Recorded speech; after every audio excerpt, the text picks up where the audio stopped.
Back in Washington, they are moving fast, the Rules Committee, to take up that tax bill later today, to prep it for a House vote tomorrow, and then after that in the Senate, then after that to the president.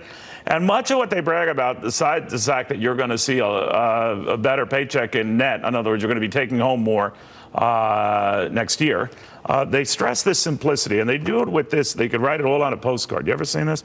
My argument has always been, most people don't care about simplicity. What they care about is, in the end, just saving on their taxes. And so you happily fill out, a tax form that's as thick as the Manhattan Yellow Pages if you save a lot of money. So will that be the whole way this is judged? Let's ask accountant Daniel Geltrude. Dan, what do you think of that? I think everyone loves simplicity. The easier, the better. But in the end, if I'm not saving a lot of money, I don't know whether the postcard thing does it for me. What do you think? I agree. I don't think people care about the size of what their tax return looks like. They want to know if they're saving money. And I couldn't really see that postcard. Did that say greetings from Neil Cavuto? I tell you, it's weird, but I know it's the one that they recommend that millions of taxpayers are going to have, and millions of taxpayers with double the standard deduction are going to be able to fill out on a postcard, I guess. But as many as the administration touts, or what? What do you think? Look, here's what I think the big thing here is. They talked about simplicity being the backbone of this tax plan, but they ruptured a disc, and they ruptured that disc with the alternative minimum tax because they didn't get rid of it.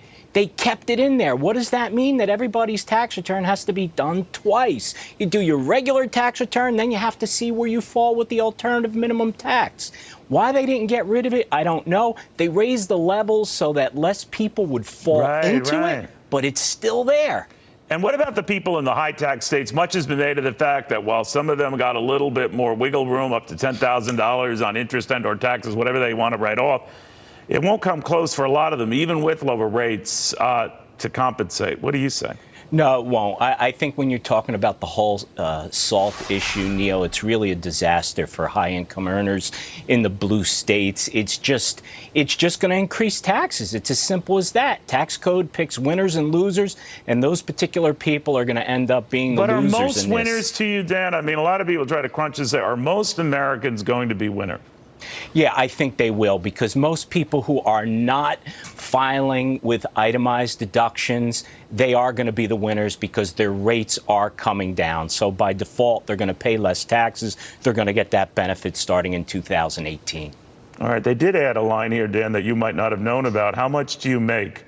And then the next line is, give it all to us. I guess that's a whole nother. That's the postcard, Neil. Yeah, there's a postcard. I'm joking. They didn't do that. Dan, thank you very much, my friend. Good seeing you. Thank you, Neil. The president is commenting on this.